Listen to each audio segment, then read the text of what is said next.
Metroid, one of Nintendo's more long-lasting series that has been around since the very NES, and is still getting games to this very day. With recently, they released Metroid Prime Remaster to coincide with the upcoming Metroid Prime 4. And frankly, this is honestly the most we've ever gotten with Metroid. Because frankly, despite this being one of Nintendo's much more respected franchise, it had also a lot of horsemanship throughout the years. So with Metroid having one hell of a comeback with the hype of Metroid Prime 4, I thought it'd be fun to just take a look back at the history of Metroid. Starting with the very first NES game. Now when Nintendo was making this game, they wanted to try a bit more of an action-adventure game, even more so than what Mario Bros. And Zelda was. And this is when two key people come into play, which is Gunboy Yokoi and Yoshio Sakamoto. Gunboy was a Nintendo employee that worked on their earliest projects, such as being the creator of the Game Boy. He pretty much was the producer of Metroid, while Yoshio was the designer for various characters, including for the legendary bounty hunter herself, Samus. Which, fun fact, during when the NES released, they hid the fact that Samus was a female by labeling Samus as a male. It was not until after you beat the game to reveal that Samus is a female. This game was a massive success for Nintendo, and it really started a brand new series for them. When I first played this game on the NES, I honestly thought it was fine, but it was pretty dated at the time, but again, this is a product of its time, so I can give it some slack, but it is still pretty hard to go back to, especially with the later games in the series. And speaking of later games, with the success of Metroid on the NES, they follow up with a sequel, but not for the NES itself, but for the Game Boy. Metroid 2 is pretty much a Game Boy port of the first game. Now, I only played an hour of this game, but honestly, I kinda like this bit more than the first one. The first soundtrack you play when you boot up this game is surprisingly catchy. Even though that this is widely considered the weakest game in the Metroid series, well, specifically the 2D Metroid games, this is a game that still has a cult following, with the most popular example being the Metroid 2 remake, AM2R. However, once this game released, it was unfortunately DMCA'd by Nintendo for various reasons. But yeah, this was mostly a sidestep for what is the main appetizer for the Metroid series, Super Metroid for the Super Nintendo. This game was a huge success for the Metroid series, considered one of the greatest games on the SNES, and one of the best Metroid games in the series. And when I first played this game, I honestly really enjoyed it. I really love the ambience for the Super Nintendo. It is honestly on par with Donkey Kong Country in terms of, like, atmosphere. And this is a pioneer of the subgenre called the Metroidvania. So with all of this success, it is no surprise that eventually Nintendo would work on a brand new Metroid game for the N64. Unfortunately, however, they simply just didn't do that. Metroid never got an N64 release. Samus did appear in the new franchise at the time, Smash Bros., but besides that, Metroid fans had to wait for a really long time for a new one. The reason why we never got an N64 Metroid game is that, since the N64 is their first ever 3D console, they had no idea how to translate Metroid into 3D at the time. So Metroid fans had to wait literally 8 years to finally get a new Metroid game. This is when Retro Studios comes to play. Now Retro Studios is a subsidiary of Nintendo for a very long time, and for its first few years as a brand new game studio, they had a really hard time figuring out what games should they make. This is when Nintendo comes to play because they saw the potential of Retro Studios to making more mature games for their console. They couldn't figure out what game they should make for their first ever outing. Ideas went left and right, like for example they originally had an idea of a game called Metaphors, which was an action-adventure game. They even had an initial idea of making a Mario football game that eventually went to an NFL game, which ultimately got cancelled. So yeah, Retro had definitely a hard time figuring out what game they should make, with Metaphors specifically being very unimpressive to Miyamoto. However, even if the game itself was unimpressive, they could repurpose the engine, he stated, into a new Metroid game. After a few years of development, Metroid Prime released in 2002, and it reached universal acclaim. After 8 years of a hiatus, Metroid came back in a spectacular fashion, with a fully 3D action-adventure game. And this game in particular pretty much was the domino effect for what I like to call the golden age of the Metroid series. From 2002 to 2010, we got tons, and I mean tons, of Metroid games.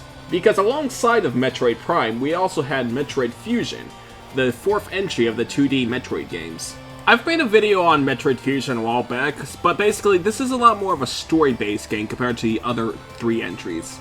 It is also the most atmospheric games I've ever played on the GBA. Like seriously though, that screenshot there where the XAX Parasite zooms in, that is f***ing terrifying. After that, 2 years later, Nintendo released a full-on remake of the original NES game called Metroid Zero Mission. Now this is literally the best remake I've ever played for a game. Like literally, no stop.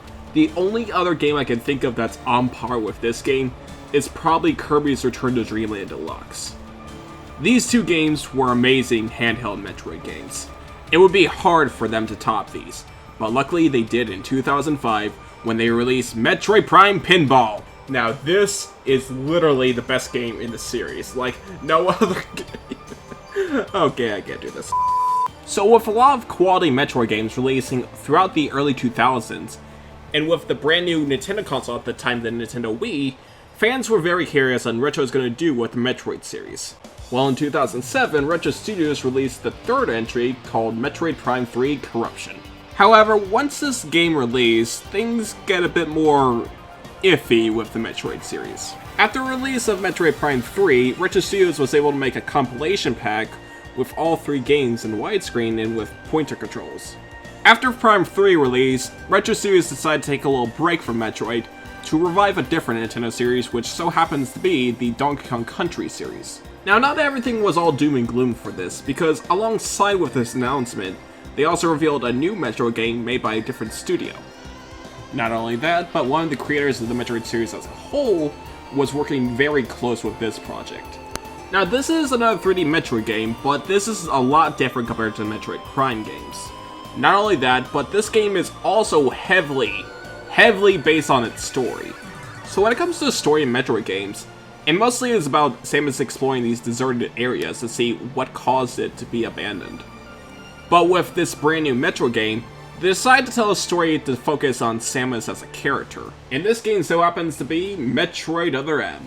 So unlike the Metroid Prime games where it has a bit of an emphasis on exploration, Metroid Other M is a bit more linear compared to the Prime series. Most likely due to the fact to compensate for the control scheme of this game.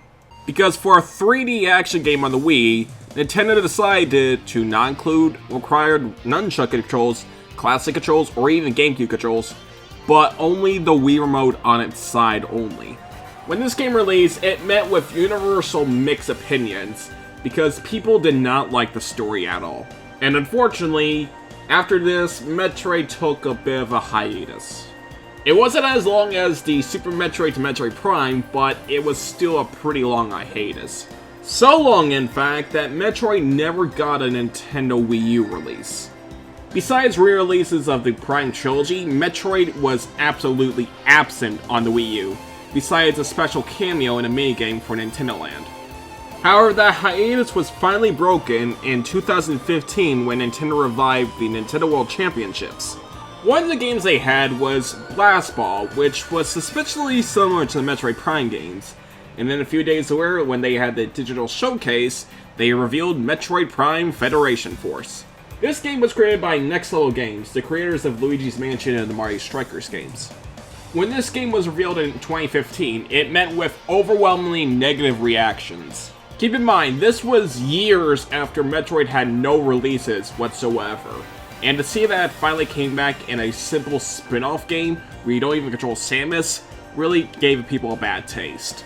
And once it finally released in 2016, it was met with, alright.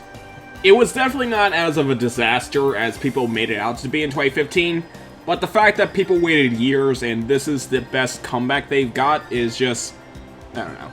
Funny enough though, the next year Nintendo actually caused the same reaction when they revealed Paper Mario Color Splash, although the only difference was when it finally released, it received pretty positive reviews. Fortunately, the following year, Metroid truly had a comeback during 2017 during Nintendo's E3 showcase. Out of all the games they revealed during the showcase, they revealed that they're finally making Metroid Prime 4 for the Nintendo Switch. This was definitely a huge surprise considering how long it's been since the last Metroid Prime game. Metroid Prime 4 coming to the Nintendo Switch? That was definitely a great surprise. The next game of Yoshi coming to the Switch? My jaw dropped. That was definitely a great E3 for Nintendo that year. But after they showcased a lot of their Nintendo Switch games, during the Treehouse Live, they actually revealed a couple of 3DS games. One of them being a brand new Metroid game for the 3DS, which is a full remake of the second game. As I said earlier in the video, Nintendo took down a fan-made remake of Metroid 2, but it turns out the reason why they did it is that they were making a remake of Metroid 2 themselves. It was still a dick move on their part because this guy literally made this game for about a decade. But even then, you still can play this game on sketchy sites, and the legacy of this game still lives on, so there's that. So yeah, Metroid Samus Returns, the first actual Metroid game in about 7 years. This game pretty much changes the original Metroid 2 game into something that is completely new. Honestly, this feels more of a reimagining than just a simple remake. And it was definitely a great return for the legendary bounty hunter. So yeah, we got Metroid Prime 4 and Metroid Samus Returns. Things are looking pretty good. Until 2019, where it was announced that Metroid Prime 4 is taking a massive restart in development. So with Metroid Prime 4, Nintendo hired a different studio to work on the game. But as the development went on, Nintendo realized that the quality of this game would not be as standard as the previous entries. So Nintendo decided to give Metroid Prime 4 to Retro Studios, who, after working on Donkey Kong Country, was completely silent throughout the Switch's life. So yeah, even though that it was a massive bummer that Metroid Prime 4 was getting restarted, it was definitely a good sign that Nintendo truly cares for the Metroid series. And luckily, things get a lot better from here. Following the new decade, Metroid finally returned for a new 2D entry called Metroid Dread. Which, fun fact, was originally going to be a DS game in the early 2000s, but it was unfortunately cancelled. But with the Nintendo Switch and Mercury Steam, who worked on the Metroid 2 remake, they decided to revive the project.